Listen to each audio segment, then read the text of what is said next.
Bueno, buen día. Bienvenida, Carla. Buen día. Buen ¿Cómo estás? día.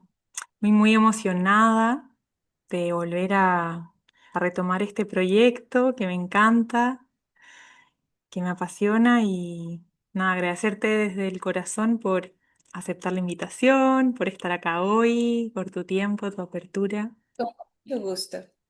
Contenta de estar acá también. Qué bueno. Bueno, para las que nos están escuchando, les cuento que con Carla las dos vivimos acá en el Cairo.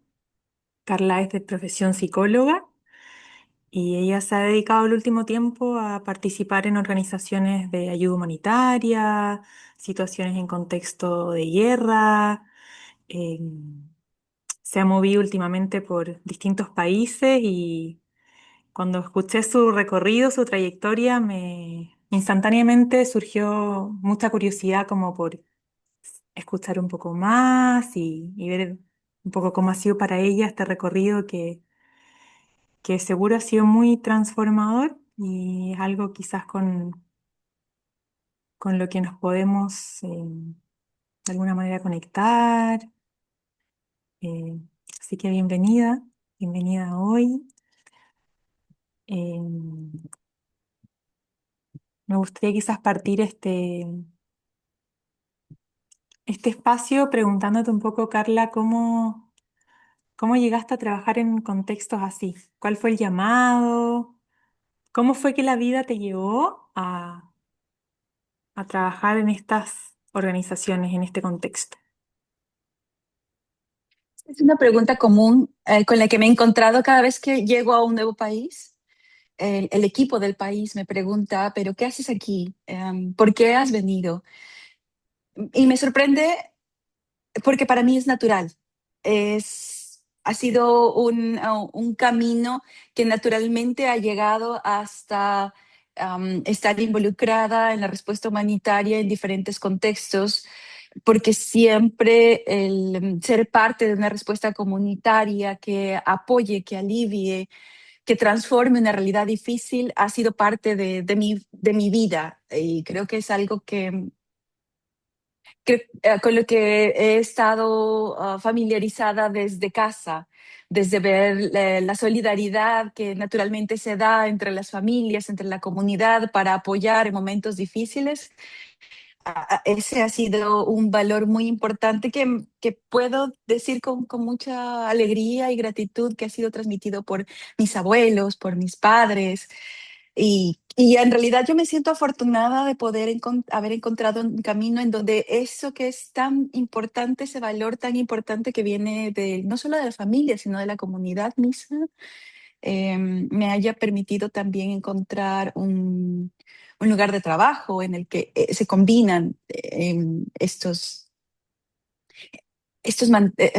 mandatos de vida, esta pasión, o más bien este privilegio de estar involucrada en el servicio comunitario conjunto para aliviar una situación complicada. Wow, qué hermoso. ¿Cómo luce el trabajo de una psicóloga en contextos de tanta adversidad? Digamos, ¿en qué se traduce en lo práctico, en lo diario, este llamado a, a contribuir con tu talento, digamos? ¿Cómo es en el diario? ¿Con qué personas trabajas? ¿Con qué tipo de comunidad? Específicamente, por ejemplo, ahora, el último trabajo del cual participaste.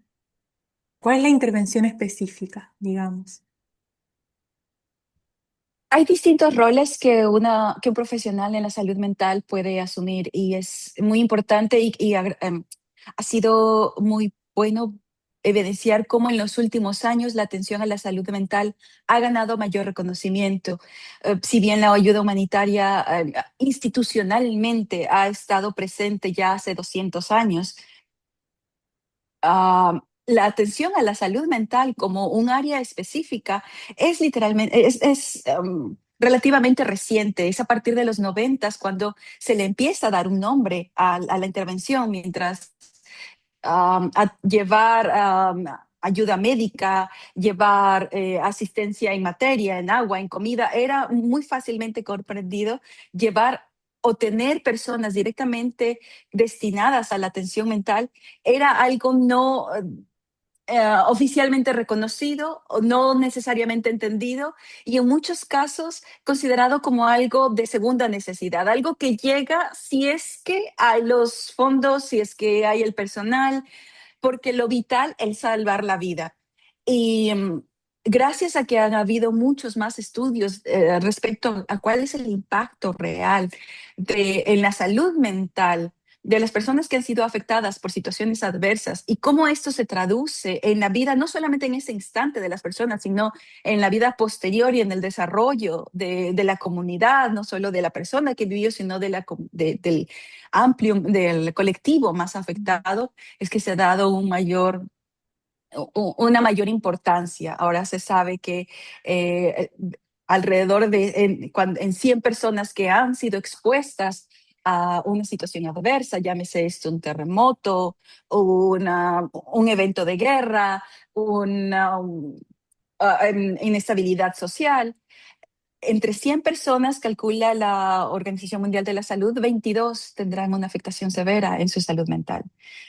Y sí, esto asociado con conocer cuál es la afectación a los años que esta persona puede aportar para el desarrollo de la comunidad, inclusive el costo económico que esto significa es muy alto. Mm, Entonces, volviendo a tu pregunta, mm, el rol de un profesional de salud mental va desde la atención primera que se hace desde las primeras horas en poder reconocer que las personas que están siendo asistidas, ya sea por personal de salud, por personal de rescate, son seres humanos expuestos no solo a eso físico que les está pasando, sino también al impacto de esa situación, que esa situación está teniendo en su psique, y que si estas necesidades son tomadas en cuenta en el momento desde la primera intervención, el impacto o los efectos serán menores. No es lo mismo que sin en una emergencia, digamos, en un choque múltiple donde tienes varias personas afectadas. Si ese personal ha sido entrenado, además de proveer la atención médica, en cómo poder atender a esta ansiedad que se presenta en las personas que están viviendo este evento, si pueden atender a sus preguntas, si pueden responder a sus miedos, si pueden acercarse de una manera que reconozca en el otro a un humano que está pasando por un momento adverso, esa experiencia ya traumática puede ser menos complicada de navegar porque hay una persona que está entendiendo que su totalidad está siendo afectada. Entonces, nuestro primer trabajo es primero es sensibilizar y capacitar a todo el personal humanitario involucrado en cómo poder responder de manera humana al dolor humano. Cómo poder mirar en el otro a alguien que está de manera integral siendo afectado. Y esto significa poder también entrenar y sensibilizar al personal involucrado en la respuesta humanitaria acerca de sus propias necesidades, acerca de sus propias emociones, acerca de sus propias reacciones, porque esto también ayuda a que si yo lo reconozco a mí, yo también puedo estar presente para el otro y dar un trato digno, un trato empático, un trato basado en el reconocimiento del valor humano. Esto es como lo más general y que se debería encontrar en todas las respuestas. Si es que no hay un personal específico para una atención especializada, todo el personal involucrado en una respuesta humanitaria debería estar entrenado en comunicación afectiva, en escuchar de manera activa, en primeros auxilios psicológicos, para que ellos se puedan convertir en este primer respondiente que da alivio también emocional durante la crisis, mm, durante la emergencia que se ha presentado. mm, Yo diría que después de esto es reconocer cuáles son las necesidades que se están presentando, cuáles son, qué tipo de necesidades tiene esta población o este grupo que ha sido afectado. En mi caso, el último lugar de despliegue en el que estuve fue Ucrania, que es una comunidad que ha vivido varios años bajo un contexto de guerra.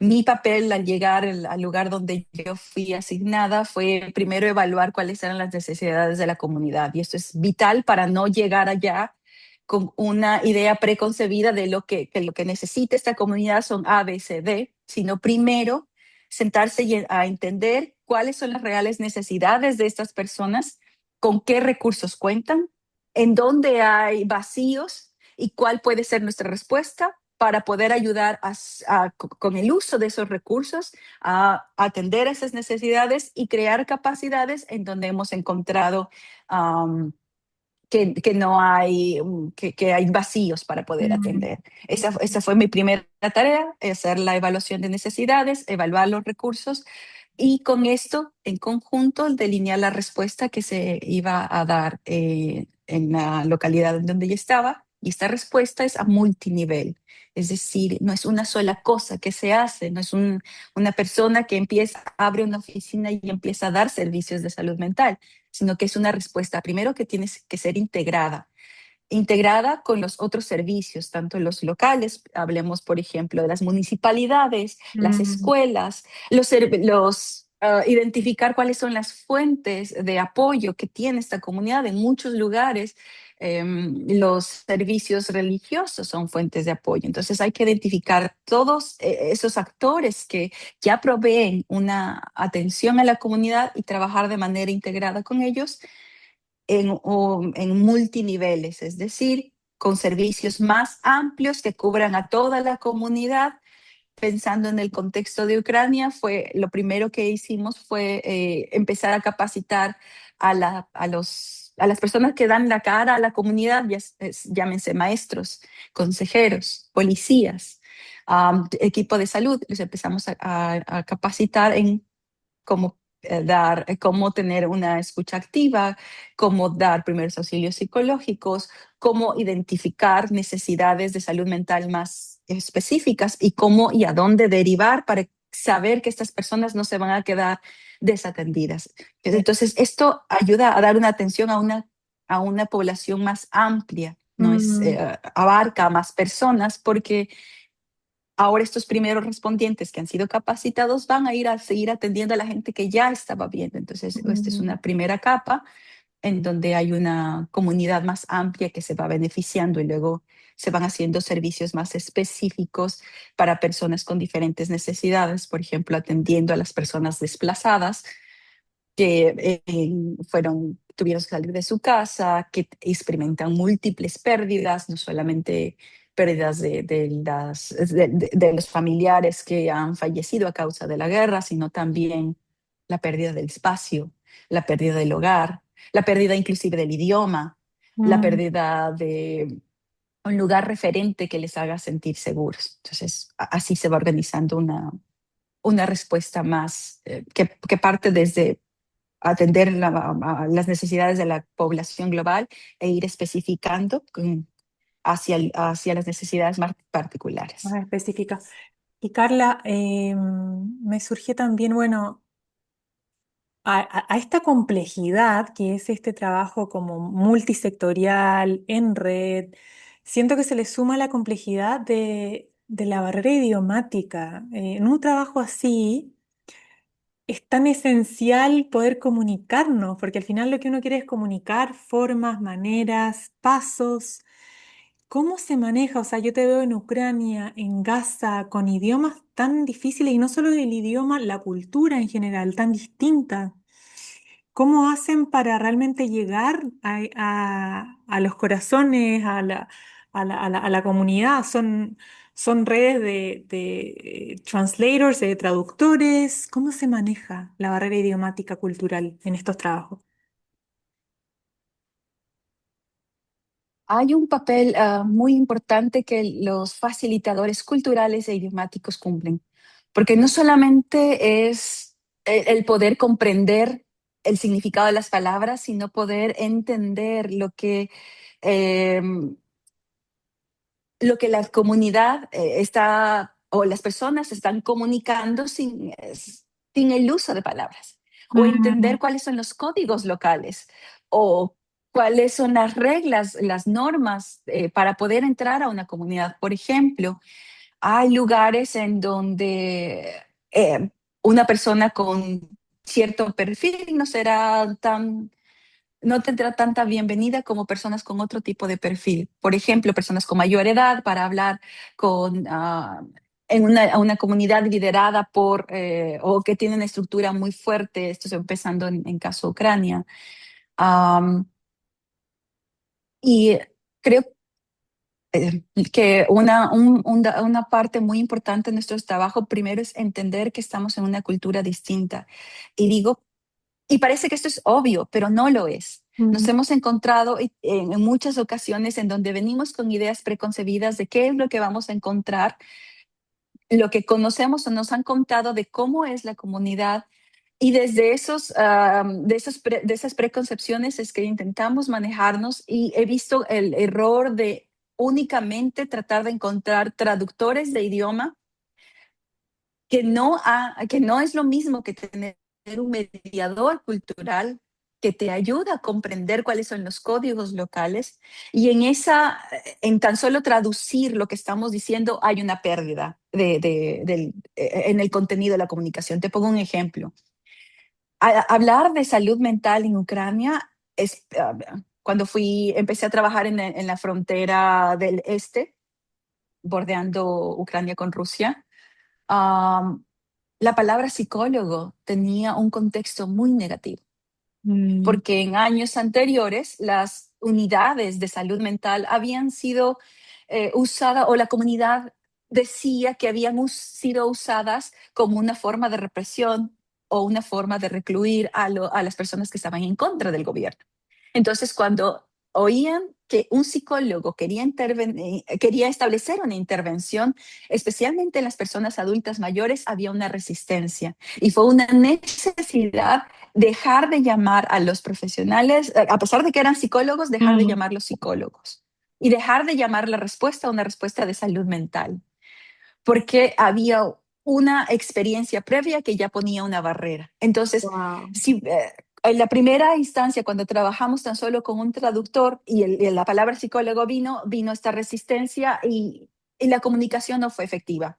Cuando ya incorporamos un mediador cultural o un grupo de mediadores culturales para entender el contexto, para entender que pudiera también ayudarnos a comprender la resistencia o cuál era el contexto con el que estaban entendiendo, sí se produjo un cambio. Wow, no tenía ni Entonces, idea. incorporar es muy, muy importante. No tenía idea que existía ese rol. O sea, traductor sí, pero mediador cultural. Me parece súper amplio y importante, como decís, ese rol. Y Carla, dentro de todo este contexto como de tanto estrés, tanto dolor, pérdida, sufrimiento, em, ¿cuáles son esos rituales o estas prácticas que a ti te mantienen con tus pies en la tierra, digamos, centrada? ¿A qué prácticas espirituales, físicas, lo que se te venga, digamos, a ti, te mantienen en este estado de centramiento como dispuesta, disponible, abierta? También en este aspecto creo que ha habido un desarrollo positivo hacia estar conscientes de que los trabajadores humanitarios, al igual que el resto de la población, también es, eh, necesitan estar conscientes o necesitamos estar conscientes de nuestros propios límites, estar conscientes de nuestras propias necesidades y reconocer estos signos de alerta que nos hacen saber que estamos llegando a un estado de saturación de nuestra capacidad. En Mm, mi caso particular, la primera cosa que fue necesaria para mí fue hacer este análisis personal y bien honesto porque debo decir que yo tenía la creencia de que yo podía enfrentarme a muchas cosas y que los demás necesitaban mi ayuda, pero que yo casi que tenía superpoderes. Um, por supuesto, no los tengo.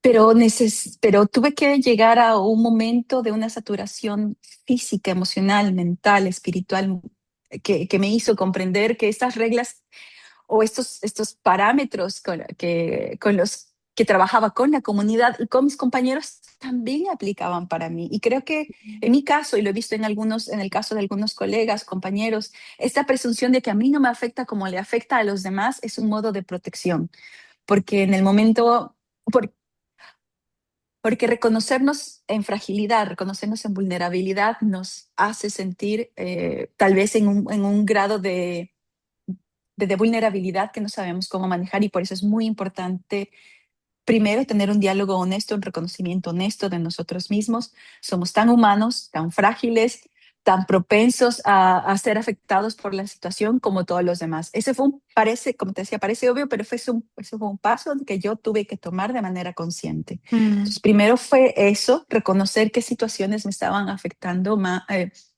más, mm, porque hay ciertos aspectos, cierto tipo de contextos que pueden tener una afectación mayor o menor. Ahora yo estoy consciente de que hay ciertos eventos que tienen una carga emocional más fuerte para mí por situaciones que yo he vivido en el pasado o porque se parecen a situaciones que han afectado a personas que quiero mucho. Entonces, para uno es reconocer cuáles son esas situaciones que tienen un impacto mayor para mí. Te pongo un ejemplo, trabajando con conductores de ambulancia, me decían que uno de ellos, yo no puedo conducir o soy consciente de que conducir a niños que han pasado por un accidente grave, trasladarlo en mi ambulancia me pone en un estado de alerta muy grande, y a veces puedo estar propenso a no mirar las señales de tráfico, no respetar las señales de tráfico porque tengo la urgencia de transportar a este niño porque lo relaciono con mi hijo que tuvo un accidente. mm, Entonces, esta clase de conciencia es vital para ayudarnos primero a ver. Y recuerdo cuando con esta persona hizo este comentario, esta revelación, empezamos a diseñar un plan. Ok, no podemos quitar que tú vas a tener que atender emergencias con niños, pero ¿qué se puede hacer en ese momento para ayudarte a ti a disminuir esta ansiedad, esta anticipación, esta alteración que tú estás experimentando? Entonces, lo mm, primero era poder reconocerlo, decirlo verbalmente, confiar en el líder de equipo para poder decir, ok, estoy sintiendo, me estoy sintiendo ansioso, estoy preocupado, y dar oportunidad a la respiración. mm, mm, Las técnicas de respiración y enraizamiento son vitales, porque cuando la mente empieza a dispararse, proyectando los peores escenarios, tener técnicas de respiración que ayuden a la mente a bajar la intensidad y me ayuden a conectar al cuerpo, a lo que siento, a lo que miro, interactuar con un otro, me ayuda a centrarme, a posibilidad para enfrentar la situación que está por venir. Entonces, tener técnicas de enraizamiento, técnicas que ayuden um, a estar presentes en el cuerpo, son técnicas que me han ayudado. Agradezco a la meditación, a la práctica de deportes, a veces en espacios adversos es muy limitado lo que puedes hacer. ujú, Um, a veces diseñamos nuestras estrategias pensando que habrá acceso a recursos y en ocasiones no lo hay. mm, Por ejemplo, pensando en Gaza, en donde hay que ser trasladado con el vehículo de la organización de la puerta del hospital a la puerta de la casa en donde se vive.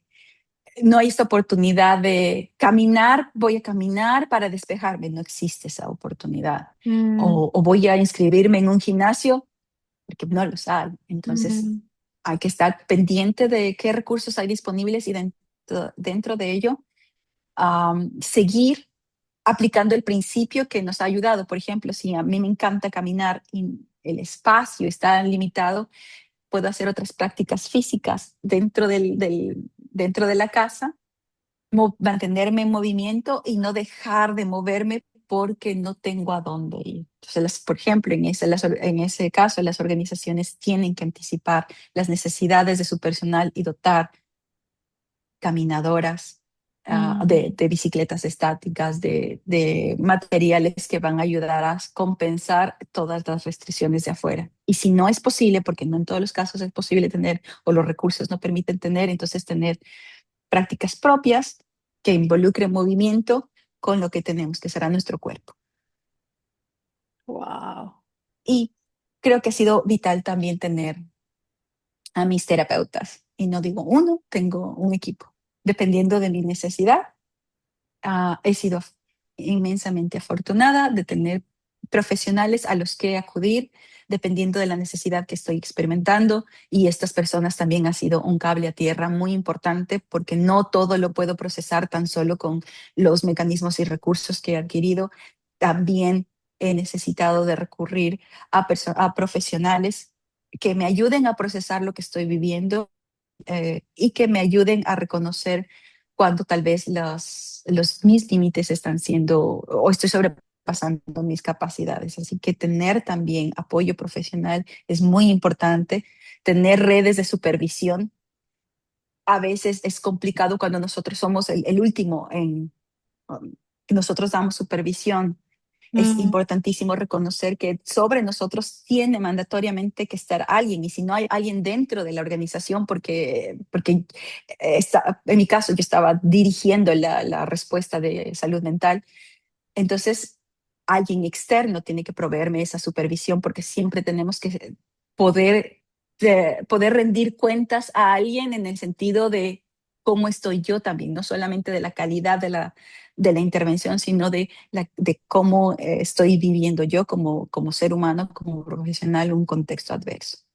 Y por supuesto mantener las redes de apoyo no organizacionales, por ejemplo, amigos, familia, Mm, la gente, mm. referentes espirituales. Recuerdo un momento muy complejo, un momento muy, muy duro que no tenía, no había nada en mi poder para cambiar algo que estaba sucediendo en una intervención muy complicada. Recuerdo contactar a mi maestra de Reiki y ella desde Ecuador organizó una respuesta con varias personas que practicaban Reiki para enviarnos tanto a mí como al equipo que estaba enfrentando esta situación.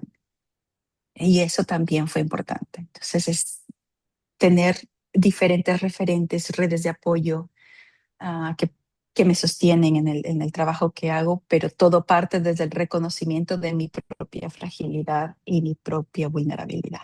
Wow, re coincido un montón, Carla. Lo puedo ver también en ti. Eh, Qué lindo, me encanta que como me reconfirme esto que de lo cual yo también estoy tan convencida, como es un trabajo que no se puede hacer solo, es un trabajo en donde hay que también dejarse sostener, hay que confiar en las redes, no solo profesionales, también redes de amigos, de familiares. Eh, Así que sí, concuerdo con las prácticas de supervisión, que a veces es complicado, a veces puede sentirse como, "¿Y cómo hago esto?". Siempre contar con una persona por sobre uno que tenga más recorrido, que sepa un poco más, mentores, re coincido con lo que estás trayendo. Y se me viene cuando te escuchaba también, Carla, se me venía esta pregunta como, si hay algo en tu vida, digamos, con todas estas vivencias que has tenido, con todas estas experiencias en distintos países,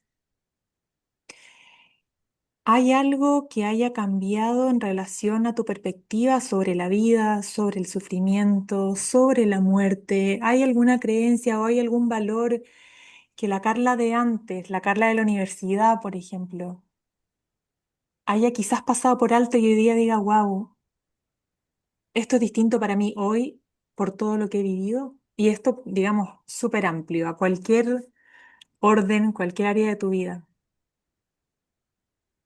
Sin duda. Um, Mi concepto de prioridad, de que es prioritario, indispensable para poder vivir, ha cambiado mucho. Desde hace algunos años, cuando empecé a trabajar con la población venezolana, cruzando fronteras, y que al cruzar la frontera solo podían traer una mochila. Recuerdo al recibirlos en Perú, preguntarles, ¿qué traes? ¿Qué traes en tu mochila que nadie te puede quitar? Porque habían dejado atrás casas, familias, lugares de trabajo, puestos, um, prestigio. Encontré médicos cargando papas, encontré jueces de la corte tocando el arpa en el semáforo para ganar monedas en una ciudad pequeñita en Brasil. Entonces tenía esta conciencia de que todo aquello que por lo que habían trabajado y a lo que habían dedicado su vida se estaba quedando atrás. Y lo único que podían traer era lo que sea que pudieran cargar. Pero, y muchas veces inclusive eso les era quitado, ya sea Mm, porque les fuera robado o porque lo perdieran o tuvieran que venderlo para seguir su camino. Entonces era necesario poder ayudarles a reconocer aquellas cosas que nada ni nadie en el mundo les podía quitar y que iba con ellos a cualquier lugar que ellos iban. Y esa era la pregunta que planteábamos. ¿Qué tienes en tu mochila personal que nadie te puede quitar? Y recuerdo respuestas como mi fe, mi voluntad, mi creencia de que estoy haciendo esto por mi familia, el amor por mis hijos. Y recuerdo en esas experiencias tempranas, cuando empecé a tener eso, y claro, yo después regresaba a mi casa y tenía todo, mm, ya fue ayudándome a ir cambiando algo en mi modo de valorar las cosas que yo consideraba como esenciales y vitales para poder vivir. Y ya luego, yendo a Ucrania y viendo que en un instante tu vida entera puedes desaparecer, porque cuando dejas un lugar, por lo menos tienes el anhelo de que algún día puedes volver a eso. Pero cuando este lugar se destruye o cuando ya dejas de tener acceso a ese sitio, ya cae inclusive la ilusión de que eso está allá esperándome. Eso cambió radicalmente mi concepción de las seguridades que tenemos, um, o, de que tenemos tiempo, por ejemplo, de que, ok, ahora no tengo tiempo para mi familia o para las cosas que valoro o para la gente que quiero, mañana tendré tiempo o haré tiempo y de pronto cae una bomba y esas personas ya no existen. Y te quedas, y las personas se quedan con este arrepentimiento de, ojalá le hubiera dicho más que lo amaba, mm, ojalá hubiera estado más presente, ojalá no me hubiera dedicado tanto a trabajar y hubiera dado más tiempo a las cosas que importaban. Entonces, esa conciencia que antes yo pensaba, voy a tener tiempo, tiempo siempre hay, ya habrá tiempo para esto, ya habrá tiempo. En realidad, al saber que la vida puede cambiar en segundos, ahora entiendo que sí hay la oportunidad de estar cerca de alguien, aprovecharla, que si hay la oportunidad de hacer algo que nos gusta, hay que tomarla en ese instante porque no sabemos si mañana las condiciones van a cambiar.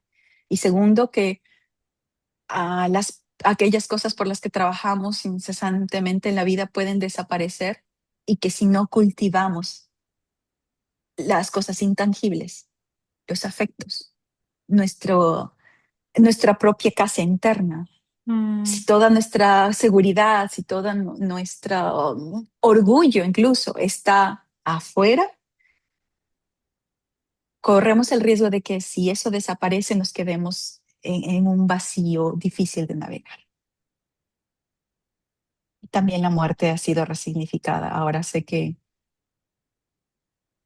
antes la veía lejana, ahora sé que la muerte puede ocurrir en cualquier momento y no lo digo de un modo fatalista como para temerle, sino para estar conscientes de la propia fragilidad de nuestra vida y de la vida de las personas que queremos, que amamos, que respetamos. Y por eso creo que la vida debe defenderse primero y segundo que no debemos desaprovechar el tiempo que tenemos, ni con los seres que amamos, ni con las personas que nos rodean, ni con el uso que le damos a nuestra propia o cómo vivimos nuestra propia vida. hermoso, hermoso, hermoso, hermoso. Y ahora que trajiste este tema de la muerte, bueno, ya como para ir cerrando, eh, ¿cuál es tu relación hoy con la muerte, Carla? ¿Qué es para ti? Tú dijiste, bueno, te trae conciencia de fragilidad, la fragilidad de la vida. ¿Le temes hoy, le temes a la muerte? ¿Qué significa para ti? ¿Cómo la ves? Hoy siento que es una compañera más de la vida y es parte de la vida. No es algo que ocurre luego, es parte de la vida. Re. Y creo que hablar de ella es importante porque reduce el temor a acercarnos hacia ese sitio. Am, Especialmente estando en contextos de guerra en donde la muerte no deja de ocurrir. No es algo que ocurrió una vez con algún familiar allá y entonces y no nos veremos, sino que es algo que se presenta constantemente y en una cantidad grande. Es importantísimo hablar de ella como un aspecto presente, una vez más, no para temerle, sino para saber que forma parte del estar vivos. Sí. Porque si estamos vivos es porque aún no hemos accedido a ese otro estado y que es necesario hablar de ello. Es necesario hablar de qué significa para nosotros la muerte de seres que queremos y qué necesitamos también en el caso de nuestra propia muerte. Porque Mm, esto nos deja, parece un poco sombrío, pero deja más preparadas a las personas que tienen que lidiar con ese duelo. Si mm, ya sé, al menos, si ya hemos tenido este diálogo sobre la mesa, si ya sabemos que no lo estamos buscando, pero que es una posibilidad, nos ayuda a acercarnos tal vez con un poco menos de temor, con más honestidad y no sé si preparados, mejor, no sé si esto exista, porque igual el evento puede ser devastador, pero sí tal vez con ojos más abiertos, con mayor claridad a lo que significa. re. Y ritualizar la muerte, ritualizar la vida, ritualizar la muerte, creo que es muy importante. ¿Qué quiero decir con esto? Es celebrar cada estado, celebrar cada paso de un momento a otro nos ayuda a ir incorporando los cambios de etapa de manera más natural, de manera con mucha más gracia y como algo que es parte de nuestro ciclo. Cuando ahora que especialmente que tenemos una sociedad con un miedo al envejecimiento y que busca la eterna juventud, veo que se han perdido estos rituales de paso, de etapa, que son tan importantes para ayudarnos a celebrar lo que está llegando, esta nueva etapa que está llegando con otra sabiduría, con otras condiciones que son distintas, pero no quiere decir peores sino simplemente distintas. Y la muerte es una de ellas. Entonces creo que ritualizar las diferentes etapas, incluyendo la muerte, es algo que es para mí importante y que considero que puedo apoyar a traer esa conciencia también a los que me rodean. Me encanta, me encanta, me encanta.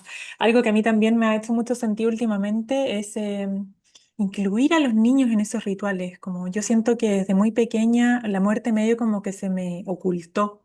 Como no, a los niños no se les invita a esto, ellos no son Ujú, parte.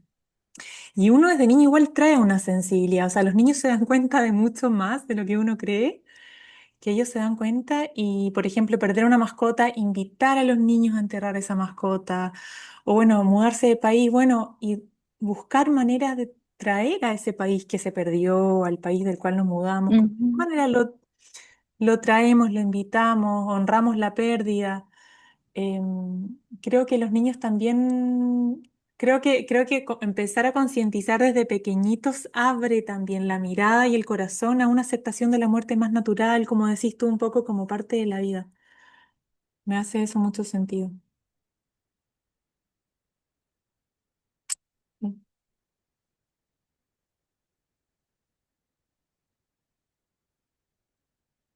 Ay, no sé si es mi internet o el tuyo, pero está como congelado. Ahí sí. Ahí. Así que bueno, Carla, te doy infinitas, infinitas gracias. O sea, desde el corazón por este Mm. tiempo, por este fueguito nuevo que me trajiste, este regalo de este encuentro y nada, muy honrada me siento por este espacio que armamos juntas.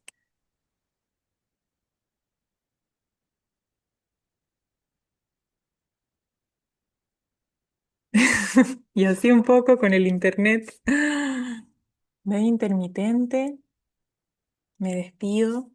Les doy las gracias también a las personas que estuvieron del otro lado, sosteniendo. Y nos vemos para la próxima. Un abrazo.